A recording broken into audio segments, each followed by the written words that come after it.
Bonjour Franck, Bonjour Annie. bonjour à tous, bienvenue à notre live du mardi midi.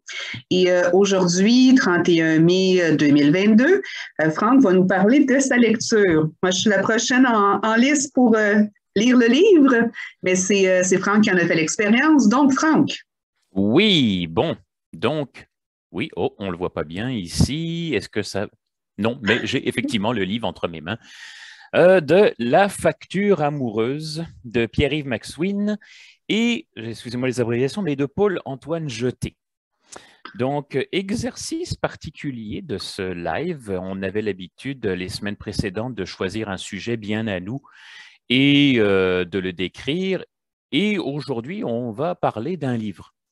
Mais on s'entend, Pierre-Yves Maxwin, euh, comptable professionnel agréé, MBA, FCPA, auditeur, chroniqueur d'affaires au 98.5 FM Montréal, le FM 93 à Québec. Il anime l'indice Maxwin à Télé-Québec. Paul-Antoine Jeté, comptable professionnel agréé, MBA, CPA, auditeur, professeur d'administration au Cégep régional de la Naudière et complice donc de Pierre-Yves Maxwin depuis les 20 dernières années. Donc, Pierre-Yves Maxwin, vous l'avez compris, va parler de finances. On parlait ici, donc, en tant que conseiller en sécurité financière, on s'est senti effectivement visé, interpellé par le sujet de ce livre. Nous l'avons lu, du moins je l'ai lu, n'est-ce pas, Annie? c'est ça, comme je dis, je suis la prochaine. Donc, c'est toi qui vas parler aujourd'hui. Et c'était, j'ai envie de parler de ce livre comme vraiment d'une bibite particulière. Pierre-Yves Maxwin, dans le passé, a écrit deux autres livres qui ont été des best-sellers. Il y avait celui qui était intitulé En as-tu vraiment besoin, où on parle vraiment de nos habitudes dépensières sur lesquelles on avait besoin de porter une réflexion. Le livre Liberté 45 qui parlait plus de, on va dire, liberté financière, mais aussi planification de l'avenir. Mais c'était des œuvres qui, j'ai l'impression, s'adressaient directement à la personne qui lisait le livre. Là, on parle de relations de couple, on parle de choix de vie et choses éventuellement tabous vues par certains. Pierre-Yves Maxwin, ici, fait une association entre amour et argent, ce qui n'est pas, pour beaucoup de personnes, deux choses qui s'associent vraiment. Alors, il le dit, toute situation, relation amoureuse, il ne faut pas s'en dégager. Il y a l'aspect financier en arrière de tout ça. Euh, Par curiosité, j'étais également voir les critiques de ce livre-là sur des plateformes web. J'étais surtout curieux de voir les réactions de certaines personnes qui auraient lu le livre. Et il y avait des commentaires comme quoi pas mal de personnes trouvaient que Pierre-Yves Maxwin était condescendant. Parce qu'entendons-nous, ce n'est pas écrit comme un dictionnaire, ce n'est pas écrit comme un mode d'emploi, ce n'est pas non plus un roman. Imaginez que le livre, c'est une conversation que Pierre-Yves Maxwin a avec vous sur ce qu'il connaît et sur ce qu'il pense, oui, éventuellement, de l'aspect financier derrière les relations amoureuses. Il fait mention de faits réels, il fait mention de l'échafaudage social et légal qui nous entoure et de dire aussi, regardez, c'est bien beau l'amour, et il utilise des termes comme le monde en rose, l'univers de licorne, mais de ne pas se cacher la tête dans le sable et de dire, regardez, derrière toute relation, il y a un aspect financier à considérer. Donc, certaines personnes l'ont trouvé condescendant. Certaines personnes, il y en avait une même qui avait dit que des trois livres qu'ils avaient écrits, c'est celui qu'elle aimait le moins. Et j'ai l'impression, effectivement, parce que il ne s'en cache pas non plus, Pierre-Yves Maxwin est un personnage cynique, sarcastique et il fesse dans le tas. Donc, il le dit de par lui-même dans son livre. Oh oui, vous allez me dire que j'exagère. Oh, vous allez me dire que ce ne sera pas bien vu. Je vais vous époustoufler. Je vais vous faire sursauter. Euh, il ne fait pas un constat qui s'en va à l'encontre des bienfaits d'une relation amoureuse, mais ce que le livre nous dit, c'est regardez, soyez préparés, soyez renseignés, soyez conscients des enjeux auxquels vous allez faire face, que ce soit parce que vous avez choisi d'être célibataire. Il y a un environnement social et légal qui entoure le célibataire, où il fait également mention donc d'éventuelles subventions ou crédits d'impôt qui sont applicables pour des personnes célibataires et qui vont éventuellement disparaître lorsque la personne devient en couple. Un couple qui sont uniquement conjoints de fait, ils ont également leur propre environnement social et légal. Et encore une fois, quand un couple devient officiellement uni, marié, c'est encore une fois d'autres lois et un autre encadrement social et légal. Donc, il nous invite à descendre de notre nuage pour voir la réalité en arrière de tout ce qu'implique le plan amoureux, les engagements financiers qui, si mal gérés, disons-le franchement, tout le monde en a déjà entendu parler, l'argent dans un couple peut être sujet de discorde, voire de séparation, ou sinon, un mal-vivre en général. Un exemple qu'il donne, par exemple, c'est que, imaginez le couple qui finalement ont eu un enfant et il peut y avoir un mal-vivre au sein du couple, mais à cause des conséquences financières qui nous encadrent, des obligations financières ou encore en cause de l'enfant qui est en place, une personne va sacrifier son bien-être général juste pour que la situation subsiste. Nani, meilleure manière de le dire? Oui, bon, c'est sûr que là, tu m'interpelles et comme j'ai dit, je n'ai pas lu le livre, mais la situation financière, souvent, bon, comment vont être partagées les prestations là, j'ai un blanc de mémoire, là, mais les prestations de congé de maternité, congé de paternité, malheureusement, c'est souvent la femme qui va être arrêtée un petit peu plus longtemps. Donc, oui, il y a des conséquences financières. Et on le voit souvent dans notre pratique, surtout en tant que conseiller en sécurité financière, que l'aspect financier est un petit peu évacué jusqu'en tant que les gens nous rencontrent. Donc, légalement, beaucoup de gens sont conjoints de fait au Québec, n'ont pas de testament de fait. Si jamais il arrive une séparation, pour des conjoints mariés, il y a des règles établies. Pour des conjoints de fait, il n'y en a pas. Donc, une personne pourrait être conjoint de fait pendant des dizaines d'années, des fois y avoir une disparité au niveau des revenus et aucune compensation s'il y a séparation après 20 ans. Donc, oui, c'est quelque chose qu'on voit régulièrement dans notre pratique. Est-ce que ce sont des sujets dont Pierre-Yves McSween a abordé? Absolument, absolument. Un des exercices qui était un petit peu, j'ai envie de dire, compliqué pour moi, conseiller en sécurité financière, c'est qu'il touche beaucoup de sujets qui, moi, de mon côté, faisaient partie de mon vocabulaire, de mon langage professionnel depuis des années. Le livre s'adresse quand même à monsieur et madame tout le monde, donc il fallait que je prenne une certaine distance avec mes connaissances personnelles pour tenter de voir qu'est-ce que Pierre-Yves McSween veut expliquer au grand public. Mais c'est vraiment... J'ai l'impression que le plus gros aspect du livre, c'était vraiment de dire, sortez de votre univers rose plein de licornes et d'arc-en-ciel qui est vraiment l'amour pour étudier les éventuelles conséquences financières qu'il va y en avoir en arrière et les répercussions qu'il peut y avoir non seulement sur votre couple, mais d'un point de vue psychologique. Si on regarde comment le livre évolue, puis soit dit en passant, oui, le livre est divisé en chapitres, mais chaque chapitre, il les a intitulés La facture amoureuse de tel sujet.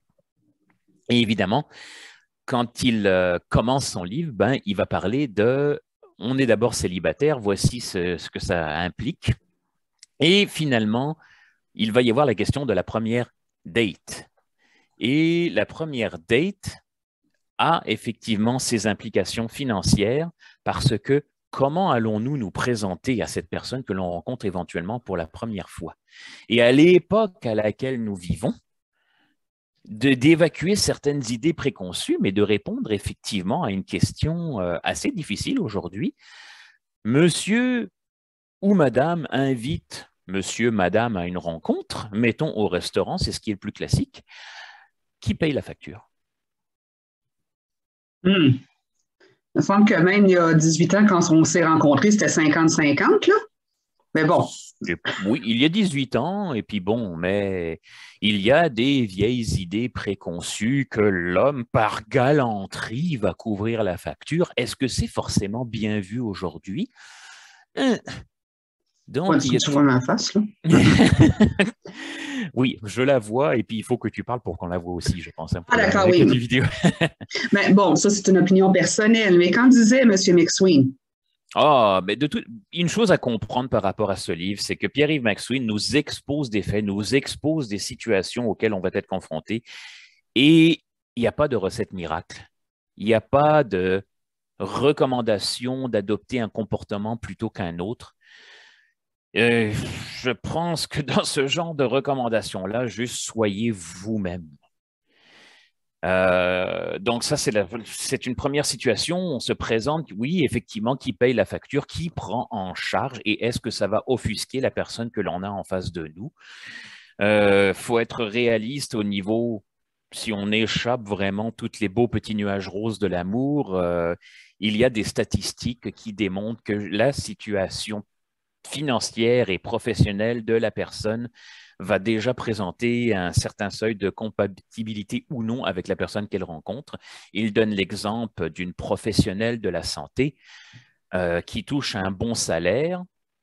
Donc, j'imagine que quelqu'un qui travaille dans le domaine de la santé, c'est quelque chose qui a été préparé depuis déjà quelques années au niveau études, tout ça, parce qu'on voulait atteindre un certain seuil financier, parce qu'on a aussi des projets personnels que l'on veut accomplir par le biais de notre bonne et méritée rémunération.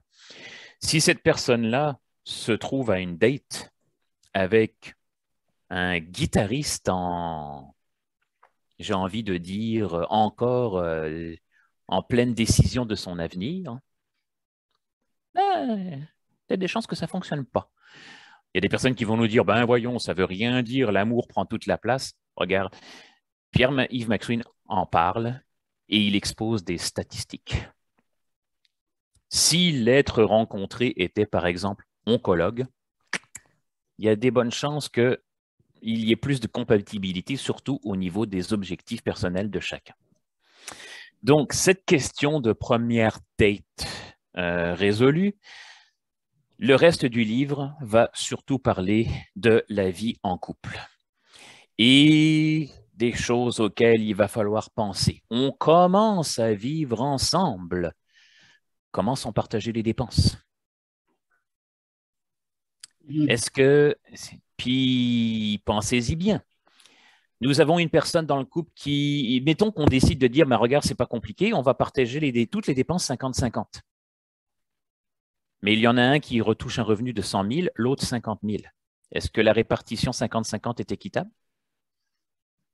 C'est à y réfléchir. C'est à y réfléchir. Ou alors on dit, on paye chacun nos affaires de notre côté. Mais encore une fois, au niveau du bonheur partagé et puis ressources acquises, est-ce que c'est équitable? Ce n'est pas un jeu facile. Donc, la question est effectivement de séparer les dépenses. Quand on en vient à la question du mariage, Pierre-Yves McSween, encore cynique, va dire le contrat de mariage, il faut aussi dire que c'est un contrat de séparation. Où est-ce qu'elle est la séparation? C'est au niveau de tous nos biens acquis.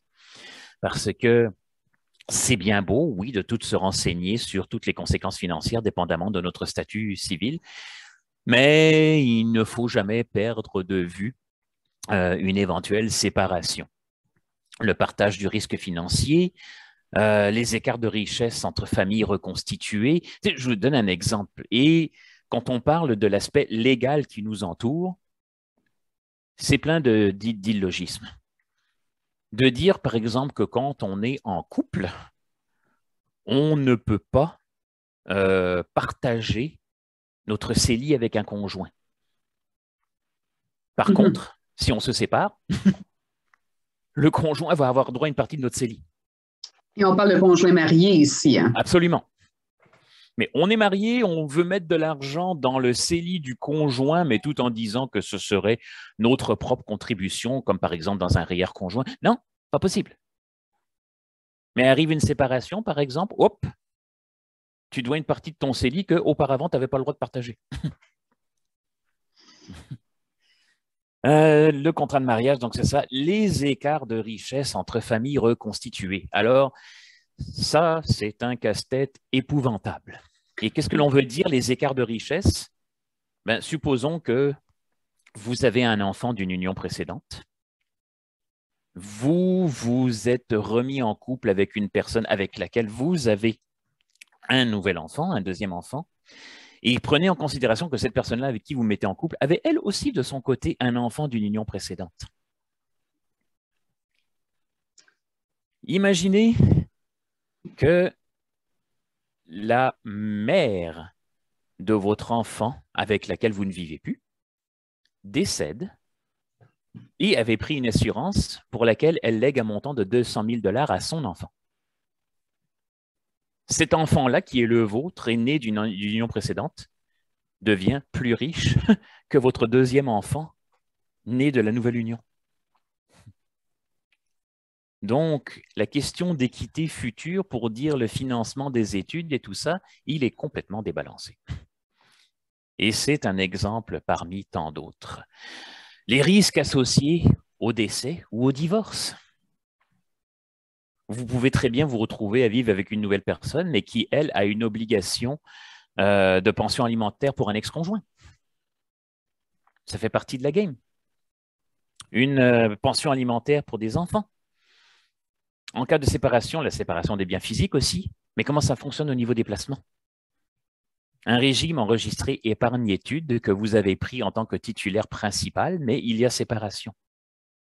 Ça fait l'objet d'une méchante étude. Donc, et bon, le livre commence par une première date, il commence par le début d'une union, et il se termine effectivement avec, il y a la séparation qui est évoquée, mais il va y avoir aussi donc le décès, la planification financière au décès. Ça, j'avais de la misère à retenir les informations parce que ça faisait partie de mon quotidien, des choses que toi et moi, Annie, nous savons déjà.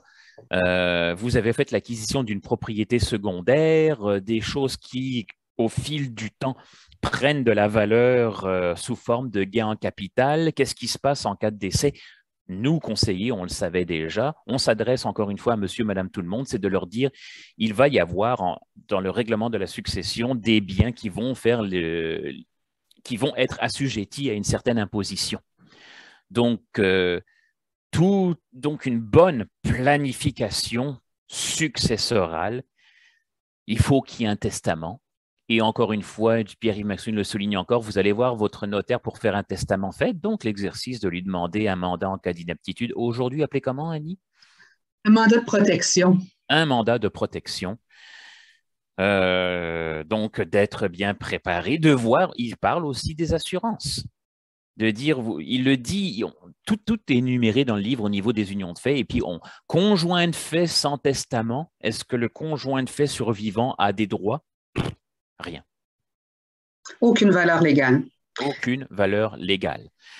Par contre, il aborde la question au niveau des assurances, et effectivement, vous avez nommé votre conjoint de fait bénéficiaire de votre assurance. C'est une entité qui est complètement séparée du Code civil du Québec. Donc, dans ce cas-là, ça marche. Encore une fois, nous, conseillers en sécurité financière, on l'a abordé bien des fois. Et lorsqu'un client nous dit « Oh, regarde, pour les assurances, c'est pas compliqué, tu mettras succession. » Non. Donne-nous des noms précis pour que justement cet aspect légal de l'assurance conserve sa pleine valeur. À moins vraiment de situations très spécifiques où on a des enfants mineurs qui sont les bénéficiaires et qu'on veut donner des instructions sur la façon dont seront gérées les sommes par un testament fiduciaire, là, c'est vraiment spécifique. Mais si c'est remis à des adultes là, qui sont aptes, en effet, il faut mettre absolument des noms de personnes. Donc, lorsque je t'écoute et je connais Pierre-Yves Maxwin, je suis une grande fan, quand tu mentionnes qu'il peut être condescendant, ça fait partie de sa personnalité et de sa marque de commerce. Donc, ça, il faut s'y attendre. Mais il le dit. Il est. Il C'est dit, ça. je suis cynique, je suis baveux. Ben, il a le droit. Mhm. Donc, des personnes qui le connaissent peut-être un petit peu moins vont lire le livre, puis effectivement, on va dire, mais coudonc, il est donc bien condescendant. Il faut connaître le personnage. Et moi-même, quand j'étais, j'ai envie de dire, dans le premier quart de la lecture du livre, j'ai eu une espèce de réaction où finalement, se retrouver en couple avec toutes les obligations financières qui s'en dégagent, mon Dieu, mais ça fait peur. À un moment donné, je me disais, coudonc, nous recommandes-tu quasiment de rester célibataire, c'est moins de troubles? C'est pas du tout le cas.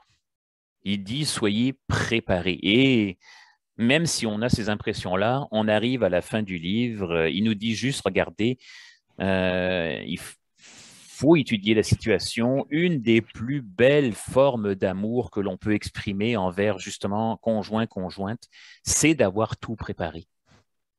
C'est d'avoir tout mis sur papier. C'est vraiment de dire, on a bien éclairé notre avenir, on a fait des plans, ça enlève du poids sur les épaules, ça enlève du stress, ça ne peut être que bénéfique pour le couple. Et dans toutes les factures amoureuses qu'il énumère en bout de son livre, en finale, en conclusion, il dit, regardez, la plus lourde de toutes les factures amoureuses, c'est de ne jamais connaître l'amour. Oh, c'est trop bien beau. Oui, mais c'est sûr que c'est des choses avec lesquelles on travaille tous les jours. Comme tu dis, Franck, il y a peut-être l'aspect de dire de faire le match entre deux personnes selon leurs revenus, si on ne touche pas à ça, c'est pas de nos affaires, là. Mais lorsqu'on a une situation X, oui, d'évaluer à peu près tout ce qui peut arriver et d'être bien préparé, c'est notre travail. Mais tu mentionnais entre autres la question, oui, d'essai, quand on est des conjoints de fait, la question d'être en affaires aussi, comme on l'est. On voit des situations, par exemple, où un des conjoints a la business et l'autre travaille un petit peu, n'a pas de salaire, se retrouve à ne pas exister. Tout cela est vraiment... Sérieusement, on regarde le livre, là, c'est quand même une bonne brique de 400 pages et il touche vraiment... Je le relirai pour vérifier. Est-ce qu'il y a franchement quelque chose qui aurait été oublié, mais je ne pense pas. Et c'est vraiment abordé d'un plan comptable, d'un plan fiscal, d'un plan aussi psychologique. C'est les choix de vie, encore une fois. Imagine par exemple un couple, on va dire monsieur touche un très bon salaire, ça pourrait être madame, on va garder monsieur. Et à un moment donné, monsieur a cet objectif de dire je veux fonder une famille. Et comme il se dit toucher un bon revenu puis être capable de subvenir aux besoins de sa famille, il dit à madame, regarde, prends un congé professionnel, le temps d'élever notre enfant. Donc, mets ta vie professionnelle de côté un certain temps. Quand tu seras occupé de cet enfant-là, tu pourras le reprendre. Sauf que dans bien des scénarios, après un enfant vient un deuxième. Après un deuxième vient un troisième. Et finalement, comment est-ce qu'on se sent dans nous quand finalement, pendant des années, on s'est mis à l'écart de tout aspect professionnel?